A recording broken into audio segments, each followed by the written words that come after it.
My name is Samantha, and at 28 years old, I thought I knew what betrayal felt like. Growing up as the responsible child who worked 2 jobs through college while my younger brother James got everything handed to him taught me plenty about unfairness. But nothing prepared me for that night, when I overheard my father tell my brother, "Do not worry, we will make your sister pay for everything."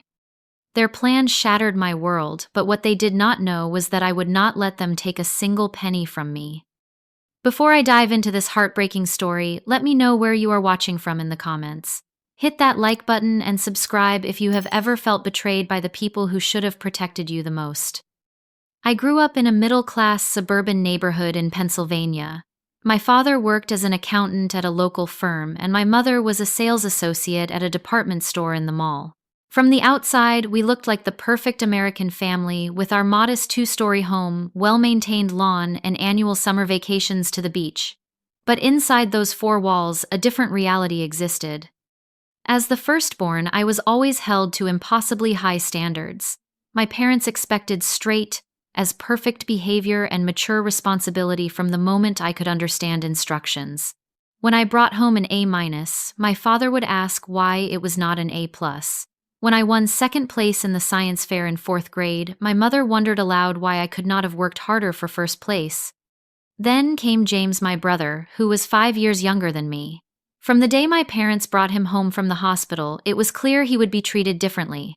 While I had plain white furniture in my room, James got a custom-painted race car bed and walls covered with expensive decals. Where I received practical gifts like clothes and books, James unwrapped the latest video games, toys, and gadgets. "Your brother is still little," my mother would explain when I questioned the disparities. "Boys need more encouragement," my father would add, as if being a girl somehow made me naturally more resilient to disappointment and neglect. By the time I was 10, I was responsible for washing dishes, helping with laundry, and keeping my room spotless.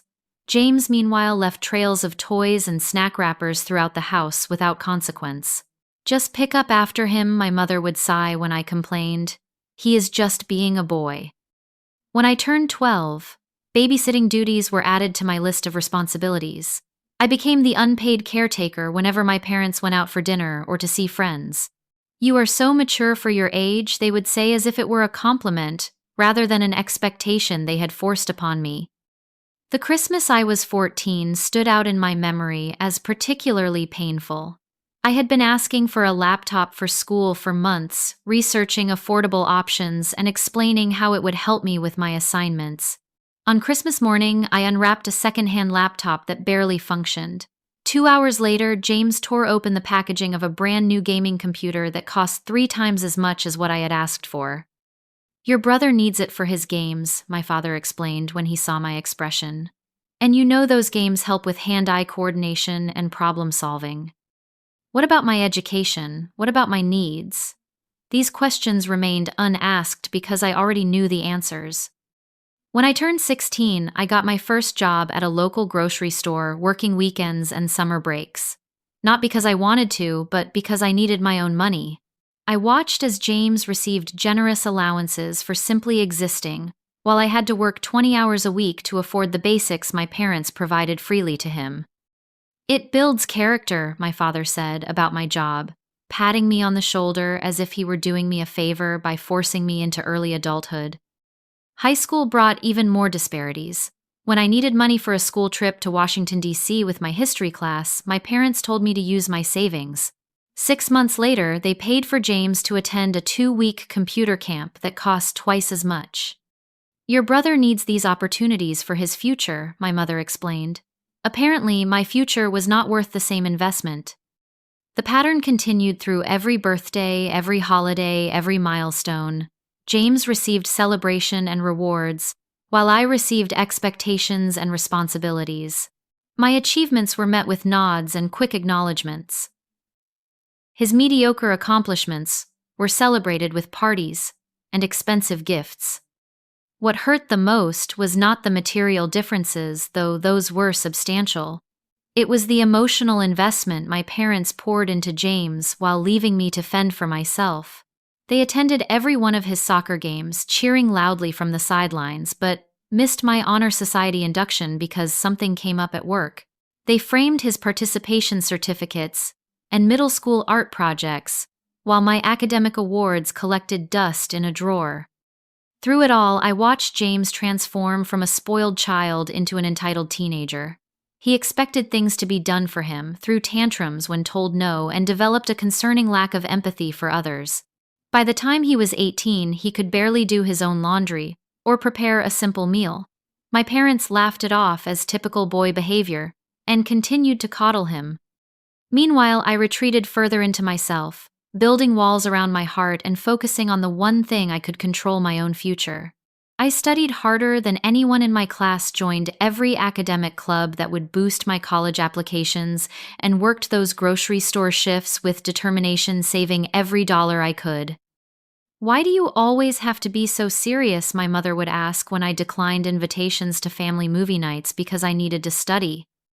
"You will miss these years when they are gone," my father would comment when I chose work shifts over family gatherings. They never understood that I had already missed out on the family experience they had freely given to James. I was not their child in the way he was. I was their responsibility, their helper, their backup plan, never their priority. By the time I graduated high school as valedictorian, I had already accepted that my success would always be viewed as expected rather than exceptional. As I stood at the podium delivering my speech about perseverance and hard work, I looked out at my family in the audience. My parents were there, of course, but I caught them nudging James to pay attention rather than watching me with pride. That night, as relatives and neighbors congratulated me, I made a silent promise to myself. I would build a life so successful, so undeniably impressive, that even my parents would have to acknowledge my worth. Not because I still craved their approval, but because I needed to prove to myself that I was not the afterthought they had made me feel like for 18 years.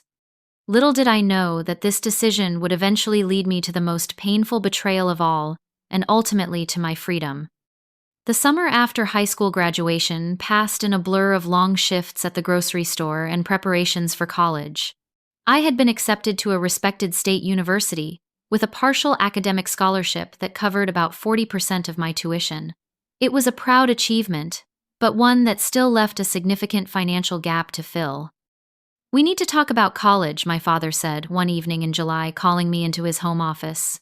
My mother sat beside him, her expression carefully neutral. I had always known this conversation was coming. For years, my parents had made vague references to helping with my education. But sitting across from them that evening, I watched as they exchanged glances before my father cleared his throat. "We have reviewed our finances." He began shuffling papers on his desk, "and we have determined that we cannot contribute to your college expenses." The words hit me like a physical blow, though I had half expected them. What came next hurt even more. "We need to save for James's education," my mother added softly. "You know how prestigious those computer science programs are. They cost a fortune." James was still 3 years away from college, yet his education was already taking priority over mine. "I understand," I said, because what else could I say? Arguing would change nothing. Crying would only give them the satisfaction of seeing me break.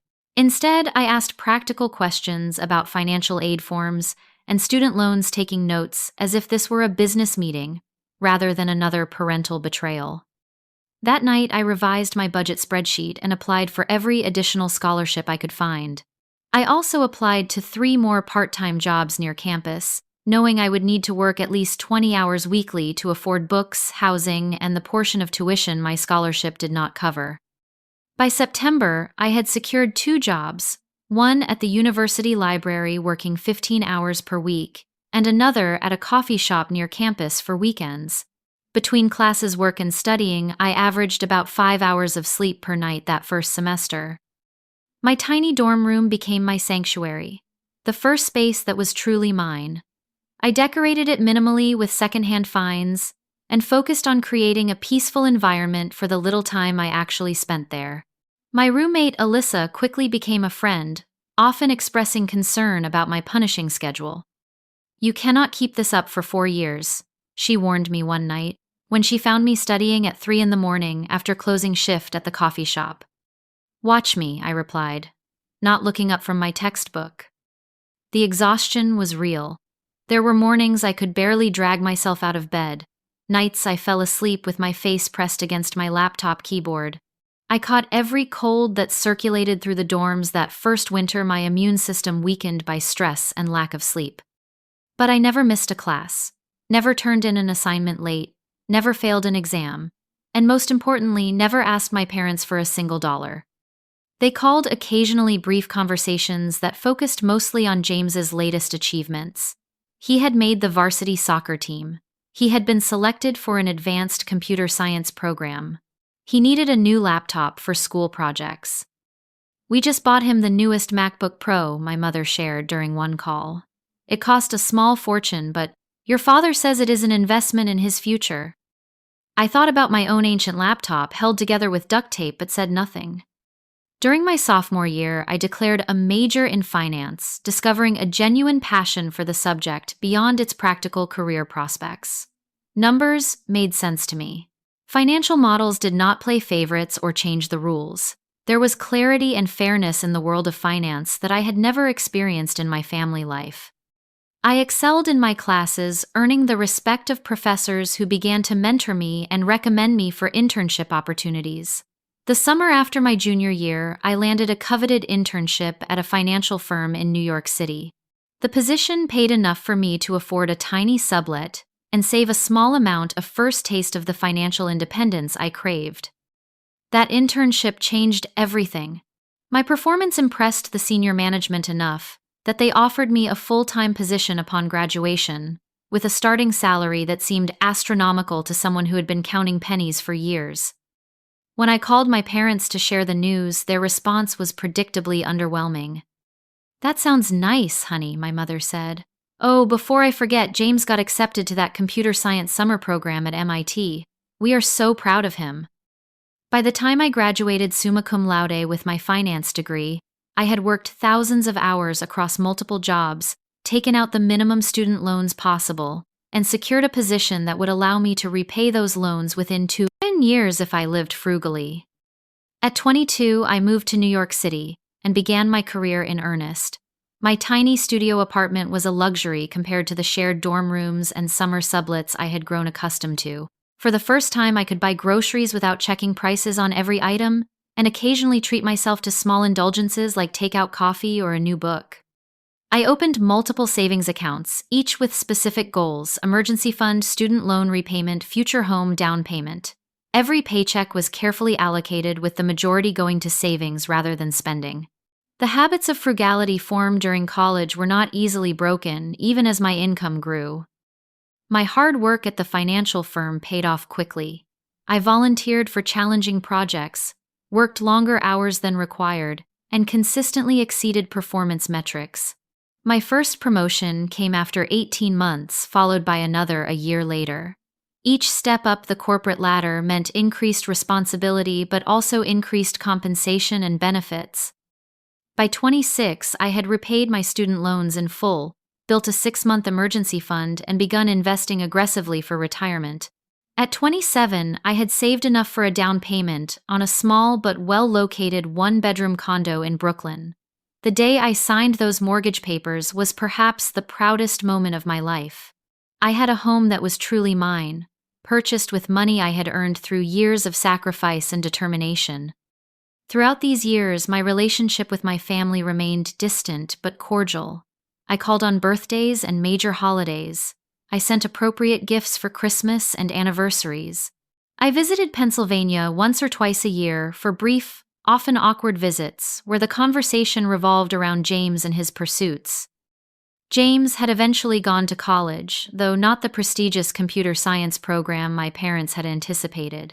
After mediocre high school grades, he had settled for the same state university I had attended, though, with the full financial support of my parents. From what I gathered during those stilted family conversations, he changed majors 3 times, took 5 years to graduate with a general business degree, and moved back home afterward, ostensibly to figure out his next steps. At 28, I had built the independent life I had promised myself as a teenager. I had financial security, career success, a home of my own, and a small but loyal circle of friends who had become my chosen family. I had proven to myself that I could survive and thrive, without the support that had been so freely given to my brother. And then came that fateful weekend visit home that would change everything. It was my mother's 55th birthday that brought me back to Pennsylvania that April weekend. Despite our complicated relationship, I had never missed acknowledging her birthday with at least a card and gift. This year, I had decided to make the trip home partly out of obligation, and partly because it had been nearly 8 months since my last visit. I arrived Friday evening with an expensive handbag my mother had been hinting about for months, wrapped elegantly with a card expressing more warmth than I typically felt. My father greeted me with his usual distant politeness, offering a brief side hug before returning to the baseball game on television. "Samantha, you finally made it," my mother said, accepting the gift with a smile that did not quite reach her eyes. "James has been here since Thursday." Of course he had. James, now 23, still lived at home despite having graduated college the previous year. He emerged from the kitchen with a beer in hand, looking virtually unchanged from my last visit. His designer clothes and new smartwatch suggested he was not struggling financially, despite his lack of steady employment. "The corporate drone returns," he said, by way of greeting, smirking slightly. "How is life in the big city, sis?" "Busy, but good," I replied neutrally, having learned long ago that sharing details of my success only led to uncomfortable silences or quick changes of subject. Dinner that evening was a familiar exercise in discussing James's life and achievements, meager as they were. He had applied for a few positions in tech companies but was being selective about his options. He had joined a recreational soccer league.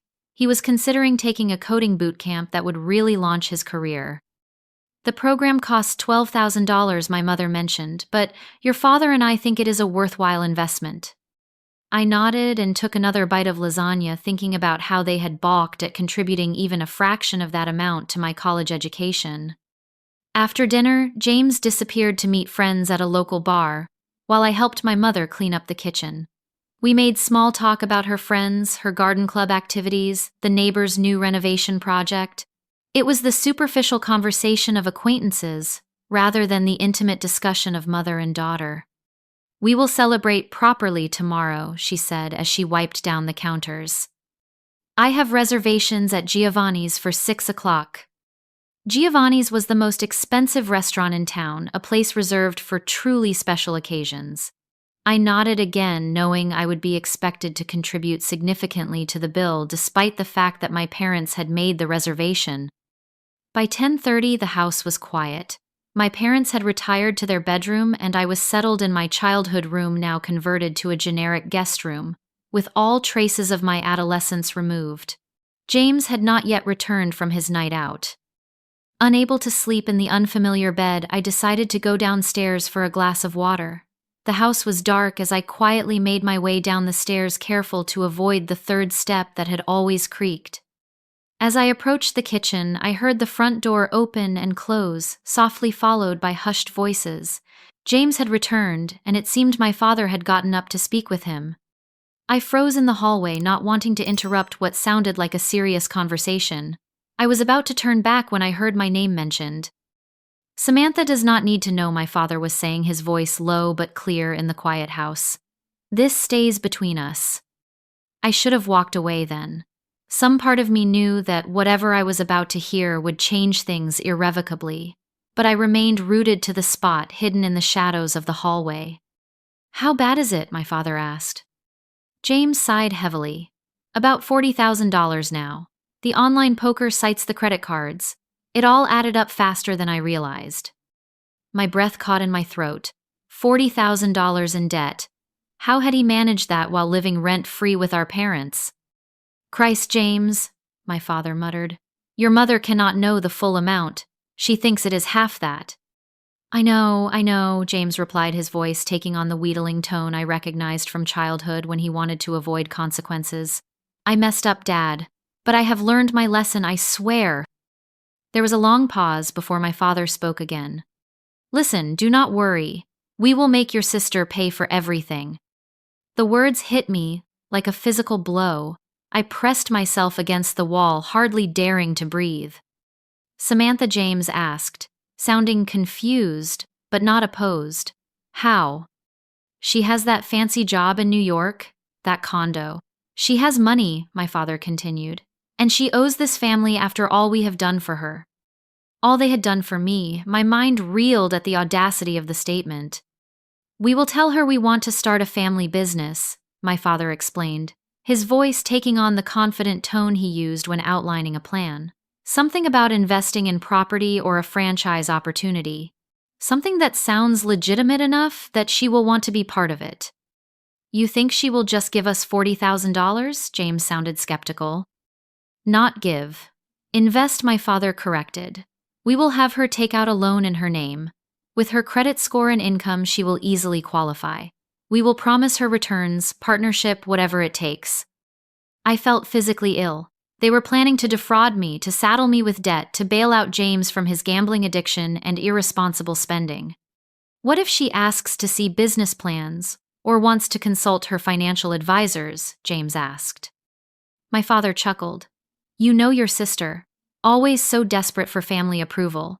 We will tell her this is her chance to finally be part of something important with the family. That emotional angle will cloud her judgment.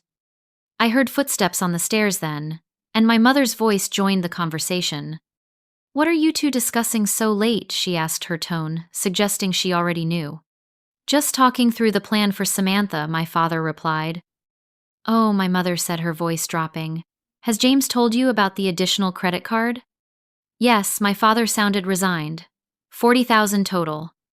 My mother sighed. Well, Samantha has an obligation to help her brother.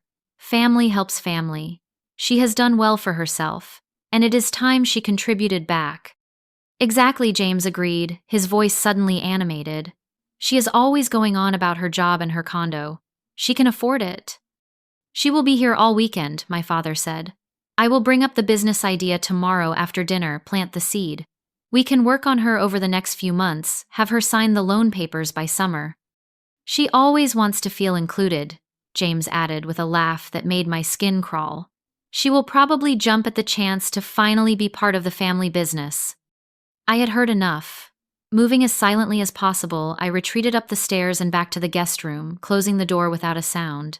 I sat on the edge of the bed, my hands trembling as the full impact of what I had just heard washed over me. My family, the people who should have protected me, were instead plotting to use me to burden me with debt, to rescue my brother from his self-created financial disaster. They were discussing it so casually, so confidently, as if my exploitation was their right. I thought of all the years I had worked multiple jobs, the nights I had gone to bed hungry to save money, the countless sacrifices I had made to build financial security for myself.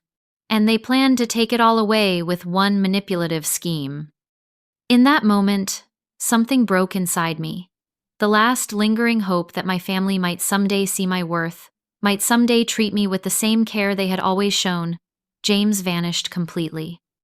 As I sat in the dark room that no longer held any traces of my childhood, I knew with absolute certainty what I needed to do. I did not sleep that night. How could I, knowing what I now knew? Instead, I sat cross-legged on the guest room bed, my laptop open, and methodically worked through what needed to be done. My mind felt strangely calm, operating with a clarity that comes only in moments of crisis.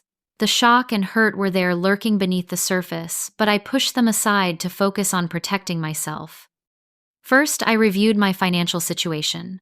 My savings were substantial, but spread across multiple accounts. My investments were doing well, but would incur penalties if liquidated early. My condo had built equity, but accessing it would require refinancing. I needed to ensure everything was secure and inaccessible to my family. Next, I considered the personal aspect. The finality of what I was about to do weighed heavily on me. This would not be a temporary distance or a cooling-off period. This would be a fundamental severing of family ties. Was I prepared for that? I thought about my childhood, the countless instances of favoritism, the dismissal of my achievements, the constant expectation that I would fend for myself, while James received everything. I thought about college, working myself to exhaustion while my parents funded James's education without question. I thought about all the birthdays and holidays where my gifts were practical afterthoughts while James received exactly what he wanted. And now the ultimate betrayal. Planning to saddle me with debt, to cover his gambling losses and extravagant spending, using my desire for family connection against me. Yes, I was prepared to cut ties. I had already been alone in all the ways that mattered for most of my life. I opened my bag and quietly gathered the few belongings I had brought for the weekend. I repacked my toiletries, folded my clothes, and zipped my suitcase without making a sound. I left my mother's birthday gift on the dresser. Despite everything, I would not take back a gift once given. On a hotel notepad I had brought from my last business trip, I wrote a brief note.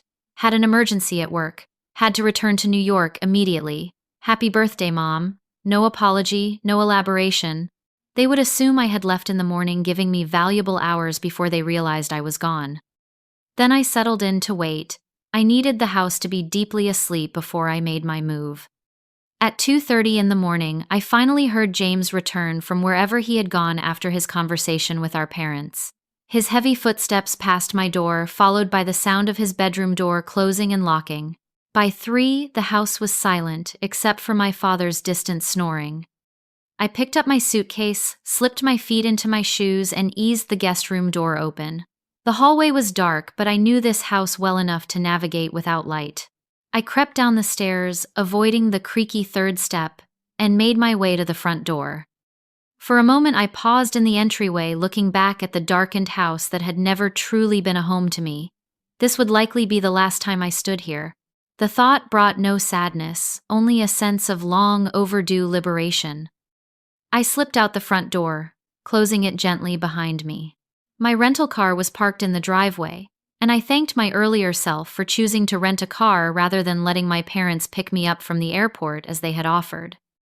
The night was cool and clear as I drove away from my childhood home for the final time. I did not look back in the rearview mirror. I checked into an airport hotel 20 minutes away, choosing a national chain where I could earn points on my credit card. The night clerk barely looked up from his phone as he processed my information and handed me a key card. By 4 in the morning, I was finally in a clean, anonymous hotel room, ready to execute the next phase of my plan. I opened my laptop and logged into my primary bank account. I transferred most of the balance to a secondary account at a different bank, one my parents did not know existed. I left just enough in the primary account to avoid fees. Next, I called the 24-hour customer service line for my credit cards. I reported that I suspected potential fraud attempts might be made in my name and requested additional security measures. For my main card, I requested a complete freeze on new charges until further notice, claiming I had lost my wallet. This would result in a replacement card being sent to my New York address, making my current card unusable. I emailed my financial advisor requesting an urgent video call the following day to review my entire portfolio and increase security measures on all accounts. I was vague about the reasons but emphasized the urgency. Then I composed an email to my boss, explaining that I needed to take Monday and possibly Tuesday as emergency personal days.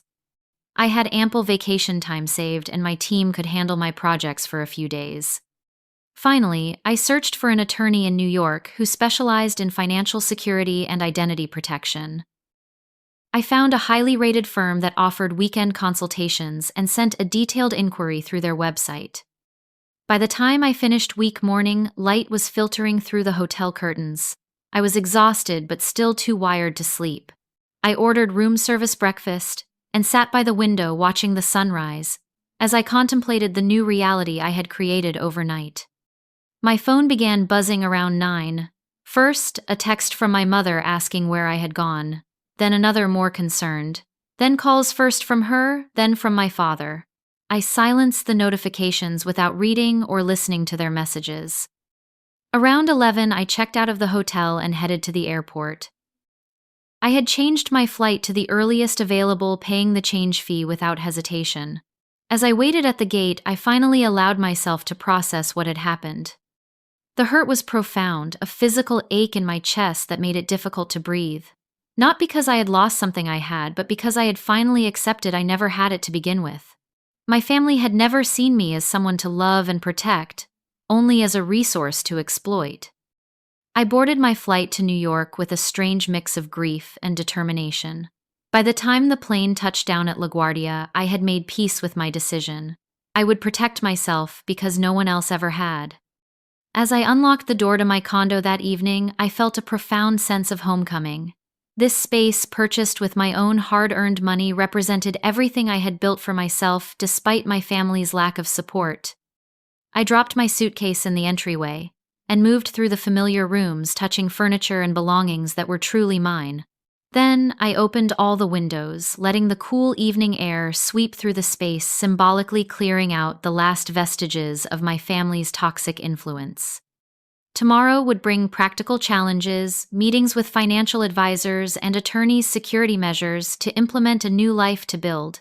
But tonight, in the safety of my own home, I allowed myself to feel the full range of emotions I had been suppressing. I cried for the little girl who had never been enough. I cried for the teenager who had worked herself to exhaustion, trying to earn love that should have been freely given. I cried for the young woman who had achieved remarkable success, only to have her family view it as an opportunity for exploitation. And then as the tears subsided, I felt something unexpected: relief. The constant effort of seeking approval from people incapable of giving it had been exhausting. Now that I knew the truth beyond any doubt, I could finally stop trying. That night, I slept more soundly than I had in years, my subconscious recognizing before my waking mind that I had finally freed myself from a lifetime of emotional debt. Sunday morning brought 27 missed calls and 43 text messages from my family. I scrolled through them without reading, then deleted the entire conversation thread. I needed clarity and distance to execute my plan, and their words would only cloud my judgment with emotion. My father had also sent 3 emails, the subject lines growing increasingly urgent. "Where are you then? Family emergency discussion needed." And finally, "Call home immediately." I deleted those too. By noon, I had spoken with my financial advisor, who was alarmed by my situation and immediately recommended additional security measures for all my accounts. We set up verbal passwords, removed my parents as emergency contacts, and discussed the possibility of placing a freeze on my credit to prevent unauthorized loans being taken out in my name. "This is unfortunately more common than you might think," she told me. "Family financial exploitation accounts for billions in losses each year. You were right to act quickly." The attorney I had contacted responded to my inquiry and agreed to a video consultation that afternoon. She specialized in cases of family financial abuse and identity theft prevention. For 90 minutes, she outlined a comprehensive strategy to protect my assets and establish legal boundaries with my family. Document everything she advised, save any communications where they discuss this business opportunity. Record conversations if legal in your state. The more evidence you have of their intentions, the better protected you will be. She also recommended filing reports with financial institutions and credit bureaus, creating a paper trail that would make it difficult for anyone to open accounts or take loans in my name without extensive verification. By Sunday evening, I had implemented most of her recommendations and felt more secure in my financial position, but I knew the emotional confrontations still lay ahead. Monday morning, I took the personal day I had requested and continued securing my finances. I transferred investment accounts to new institutions, changed all my passwords, and set up 2-factor authentication on everything. I updated my will, removing my family members as beneficiaries and designating charitable organizations instead. At noon, my brother texted, "Mom is really upset. What the hell is wrong with you?" I did not respond. By Monday evening, the calls had escalated to include extended family. My Aunt Linda, my father's sister, left a voicemail expressing concern about my sudden disappearance and asking me to call her back. My cousin Michael sent a text asking if I was okay. I responded briefly to him, saying I was fine but dealing with a personal matter and would explain later. Tuesday morning, I returned to work, throwing myself into projects that required full concentration. My colleagues noticed my subdued mood, but I deflected questions with vague references to family stress. By the end of the day, I felt almost normal, the familiar routine of work providing a welcome distraction. That evening, I decided it was time to address the situation directly. I could not run forever, and I needed closure to fully move forward. I texted my parents, "I will call at 8 p.m. Please have James there too. At 8 o'clock sharp, I initiated a video call from my home office, a space that made me feel professional and in control. My parents appeared on screen immediately, their faces tight with anger and confusion. James joined a moment later, looking annoyed at being included. Samantha, what on earth is going on? My mother began. You left without saying goodbye on my birthday weekend. Do you have any idea how embarrassing that was when our guests arrived Saturday evening? Of course, her first concern was social embarrassment, not my well-being. I had an emergency, I said evenly, not elaborating on the lie in my note. You could have called, my father said. We have been worried sick. I looked directly into the camera, my voice steady. I overheard your conversation with James Friday night. The silence that followed was confirmation enough. My father's face drained of color. James looked away from the camera. Only my mother seemed confused. What conversation? She asked. The one about James's $40,000 of gambling debt. The one where you planned to trick me into taking out a loan to pay it off. The one where you talked about manipulating my desire for family connection to get me to sign the papers. My mother's confusion gave way to shock as she turned to look at my father. Apparently, she had not been aware of the full extent of their plotting. We were just discussing options, my father began, his tone defensive. Nothing was decided. You said, and I quote, "Do not worry, we will make your sister pay for everything," I countered. You called me a corporate drone with money to spare. You talked about me like I was an ATM, not your daughter. James finally spoke up. You were eavesdropping on a private conversation, real mature sis. Interesting that your concern is my overhearing your plan rather than the fact that you were planning to defraud me, I replied coldly. No one was going to defraud you, my father insisted. We were going to propose a family business opportunity, something that would benefit everyone. Stop lying, I said. I heard everything. I know about the gambling debts, the credit cards, the plan to have me take out a loan in my name. I know you intended to manipulate me by using my desire for family approval against me. My mother began to cry, whether from genuine distress or manipulation, I could not tell. Families help each other, she said between sobs. James made some mistakes, but he is still your brother. When has this family ever helped me? I asked. When I needed help with college, you told me to take out loans and work jobs. When I needed emotional support, you were too busy cheering for James. When I achieved success despite your lack of support, you saw it as an opportunity to exploit me. My father's expression hardened. You have always been selfish, Samantha. Always thinking about yourself instead of the family. I laughed without humor. That is rich coming from you. Let me make something perfectly clear. I will never give James a penny of my money. I will never co-sign a loan, invest in a fake family business, or financially entangle myself with any of you in any way. You ungrateful little, my father began, but I cut him off. I have secured all my accounts. I have consulted with attorneys. I have documented this conversation. If you attempt to access my finances or use my identity in any way, I will press charges without hesitation. James scoffed. Always so dramatic. I am not being dramatic. I am protecting myself from the people who should have protected me, but instead saw me as a resource to exploit. What will people think when they hear how you have abandoned your family? My mother asked, her voice rising. What will we tell everyone? Tell them whatever you want, I replied. But know that if you spread lies about me, I will tell the truth about you. All of it. The lifelong favoritism, the financial neglect, and now this attempt to saddle me with debt to cover James's gambling addiction. You would not dare, my father said. Try me, I challenged. I have nothing to lose. You made sure of that, by never giving me the family support I deserved. The call descended into chaos then, with James cursing my father, threatening, and my mother crying louder. I remained calm, watching their reactions with a detachment that surprised even me.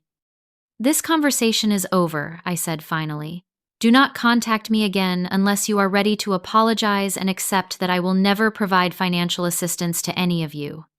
I ended the call before they could respond, then sat in silence processing what had just happened. I had said my piece. I had established boundaries.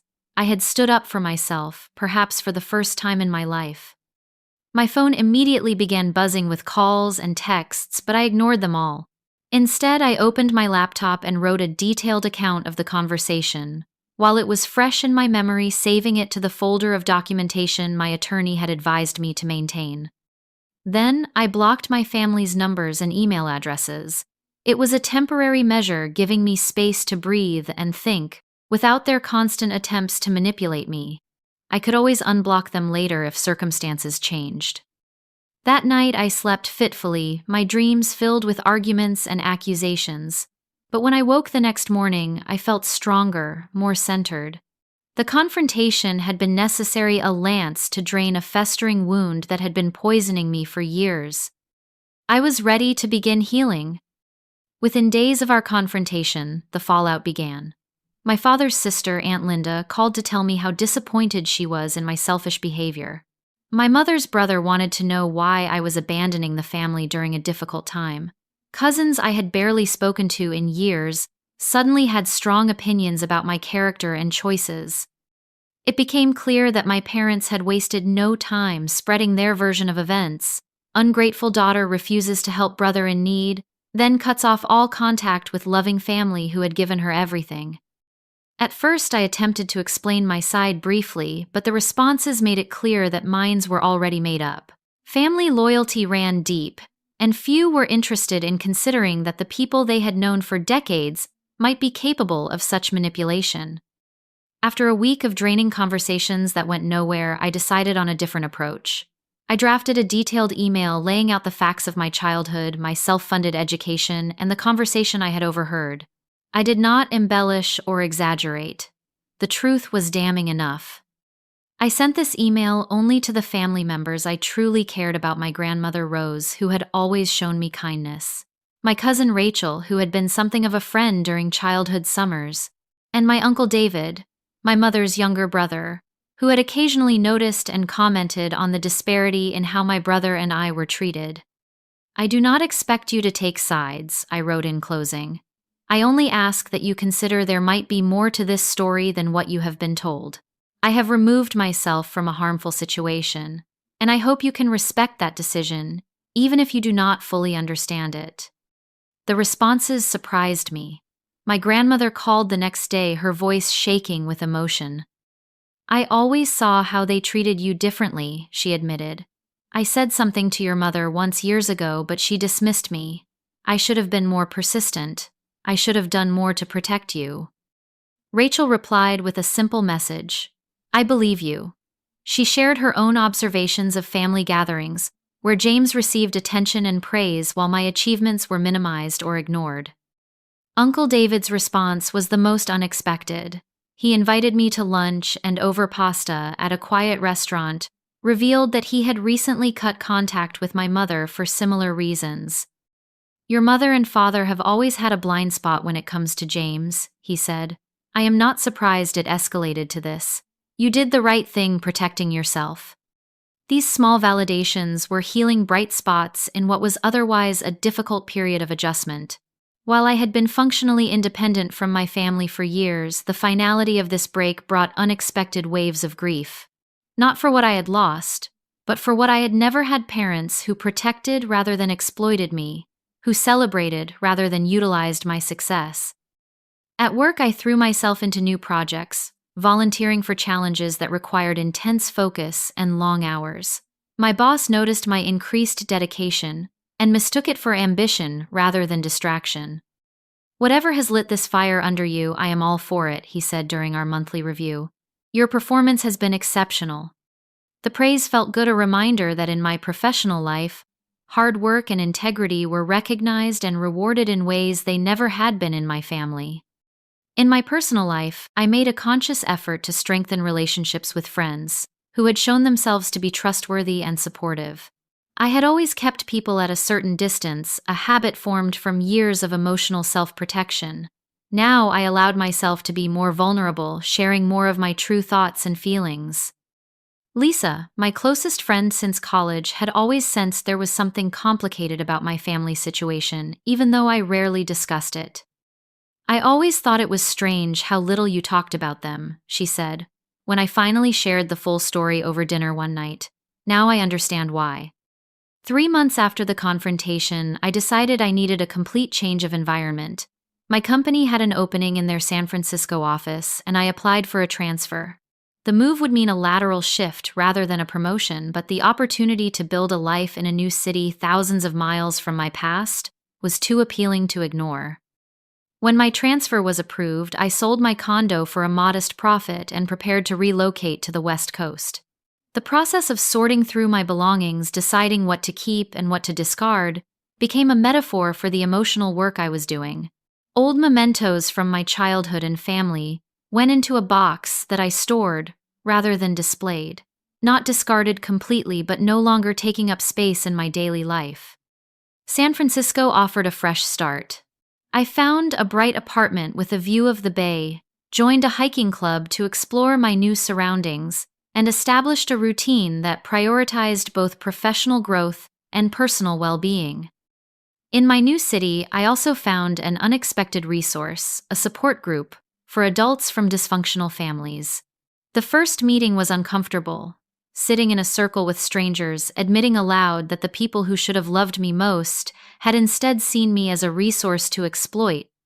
But as others shared their stories, I recognized patterns and feelings that mirrored my own. The relief of being truly understood was profound. Week after week, I returned, gradually opening up more about my experiences and listening as others did the same. Through the group, I met Aiden, whose parents had remortgaged their house in his name without his knowledge, and Taylor, whose mother had systematically turned family members against her when she refused to continue funding her mother's extravagant lifestyle. Their stories were different from mine in details, but similar in essence, family members who viewed love as transactional, care as conditional. The hardest part, Taylor said during one session, is accepting that they will never be the parents you needed them to be. That no matter what you do, how successful you become, how perfectly you behave, they will never see you clearly or love you properly. Her words resonated deeply. I had spent decades trying to earn the love and approval that should have been freely given, believing that if I just worked harder, achieved more, proved my worth, more convincingly my parents would finally see me as they saw James. Accepting that this would never happen was both devastating and liberating. Around the 6-month mark of my new life in San Francisco, I received an email from my cousin Michael. "Thought you should know," he wrote. "James filed for bankruptcy last week. Your parents have been telling everyone they had to cash out their retirement accounts to help him." I felt a complex mix of emotions, vindication that the financial disaster I had narrowly avoided had indeed come to pass, sadness for my parents, who had enabled James to the point of their own financial ruin, and a small petty satisfaction that justice had been served. But mostly I felt grateful. Grateful that I had overheard that conversation. Grateful that I had acted quickly to protect myself. Grateful that I had found the courage to break free from the toxic family dynamic that had defined much of my life.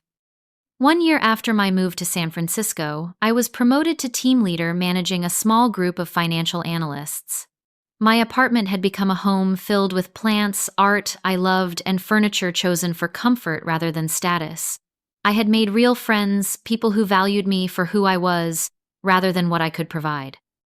On quiet evenings, I sometimes thought about my family and wondered how they were doing, not with longing or regret, but with the detached curiosity one might feel about distant acquaintances.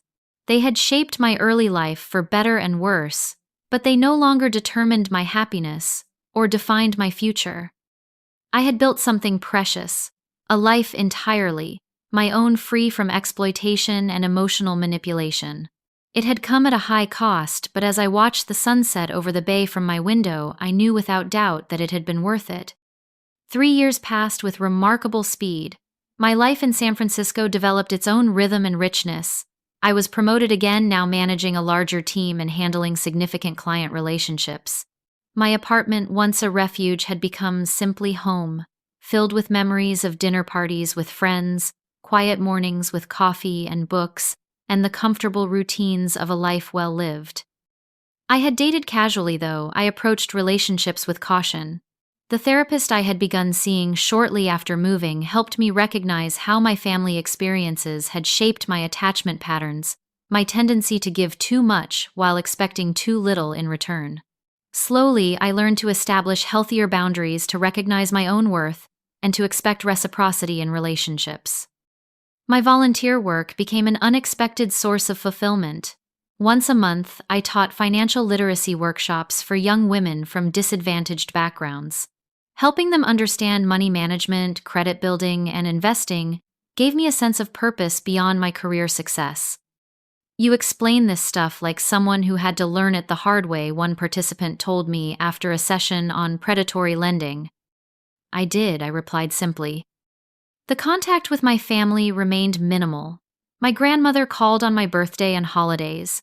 Rachel and I exchanged occasional texts and met for coffee when I visited the East Coast for business. Uncle David sent Christmas cards with genuine, thoughtful notes inside. As for my parents and James, I heard news only through these limited family connections. My father had taken a second job after their retirement savings were depleted. My mother had sold most of her jewelry and designer handbags. James had moved to Florida after the bankruptcy, supposedly for a fresh start. I felt no pleasure in their struggles, but no responsibility for them either. The boundaries I had established remained firm, a necessary protection for my hard-won peace. And then on an ordinary Tuesday morning, an email appeared in my personal account that stopped me mid-sip of coffee. From James Wilson at email.com, subject, long overdue. The sender was my brother. I had not blocked his new email address when he changed it after moving. For several minutes, I simply stared at the notification, debating whether to delete it unread or satisfy my curiosity. Finally, I clicked. "Samantha, I know you probably have no reason or desire to hear from me. I would not blame you for deleting this without reading, but I hope you will give me 5 minutes of your time. I have been in therapy for the past year, dealing with my gambling addiction and the financial disaster I created. Part of my recovery process is making amends to people I have harmed. You are at the top of that list. What I tried to do to you was inexcusable. There is no justification for attempting to burden you with my debts, or for the years of favoritism that preceded that betrayal. I was spoiled, entitled, and completely oblivious to my own privilege within our family dynamic. Since the bankruptcy, I have had to support myself for the first time. I work 2 jobs now, live in a tiny apartment with roommates, and am slowly rebuilding my credit one payment at a time. In other words, I am finally living the reality you dealt with your entire life. I do not expect forgiveness. I do not expect a relationship. I simply wanted you to know that I recognize the harm I participated in, and I am genuinely sorry. James." I read the email 3 times, searching for manipulative undertones or hidden agendas. Finding none, I closed my laptop without responding and went to work, turning the message over in my mind throughout the day. That evening, I called my therapist for an emergency session. "What do you want to do?" she asked, after I read her the email. "I do not know," I admitted. "Part of me thinks responding in any way reopens a door I closed for good reason. And the other part..." I considered the question carefully. The other part wonders if people can truly change. If the brother who was willing to defraud me could become someone capable of genuine remorse. "Those are both valid perspectives," she said. "There is no right answer here, only what feels right to you, and you do not have to decide immediately." I took her advice and gave myself time to process. For 2 weeks, I sat with the email, discussing it in therapy and with close friends whose judgment I trusted. In the end, I composed a brief reply. "James, thank you for your email. I appreciate the apology and am glad to hear you are working on yourself. I need time to consider what, if any, relationship I might want to have with you in the future. Please respect that boundary. Samantha." His response came within hours. "I completely understand. Take all the time you need. I am grateful you responded at all." 3 months later, after further consideration and therapy sessions, I agreed to a video call. The conversation was awkward but surprisingly civil. James looked different, the designer clothes and confident smirk replaced by a simple t-shirt and a more thoughtful expression. He told me about his recovery program, his modest job at a local tech company, and his struggle to establish financial independence. I shared limited information about my life in San Francisco, my career, and my volunteer work. We did not discuss our parents much, though he mentioned they were still struggling financially and emotionally with the consequences of their choices. They still do not fully understand what they did wrong, he admitted. They see themselves as victims of circumstance, rather than creators of their own problems. I nodded, unsurprised. Some people never develop that self-awareness. At the end of the call, we agreed to proceed cautiously. Monthly emails, perhaps another call in a few months. No promises, no expectations, just a tentative opening to see if something healthier might be possible between us as adults. I did not know if this cautious reconnection would lead anywhere meaningful, or if James's change was temporary or permanent. But I had learned enough about myself to know that I could establish boundaries and walk away again if necessary. The greatest lesson from this 3-year journey was not about family betrayal or financial self-protection, though those were important. It was about the power of creating my own definition of family, of surrounding myself with people who valued me for who I was, rather than what I could provide. I had learned that sometimes walking away from toxic relationships, even blood relationships, is the only path to peace. That forgiveness, when it comes, is for your own healing, rather than the other person's absolution. That establishing firm boundaries is not selfish, but necessary for well-being. Most importantly, I had learned that my worth was never dependent on my family's recognition of it. That the financial security I had built, the career I had established, the home I had created, and the relationships I had formed were all testament to my own strength and resilience. Sometimes losing a family that was never truly yours is the only way to find the peace you deserve. And sometimes protecting yourself financially is the first step toward protecting yourself emotionally. As I finished the video call with James and closed my laptop, I felt neither elation nor dread, just a quiet certainty that whatever happened next, I would be okay. I had protected myself when no one else would. I had built a life worth living on my own terms, and that in the end was the greatest victory of all. Have you ever had to protect yourself from people who should have been protecting you? How did you find the strength to establish boundaries and move forward? Share your experiences in the comments below. If this story resonated with you, please like, subscribe, and share with someone who might need to hear that it is okay to protect yourself even from family. Thank you for listening to my journey, and remember that sometimes the family we choose is more valuable than the family we are born into.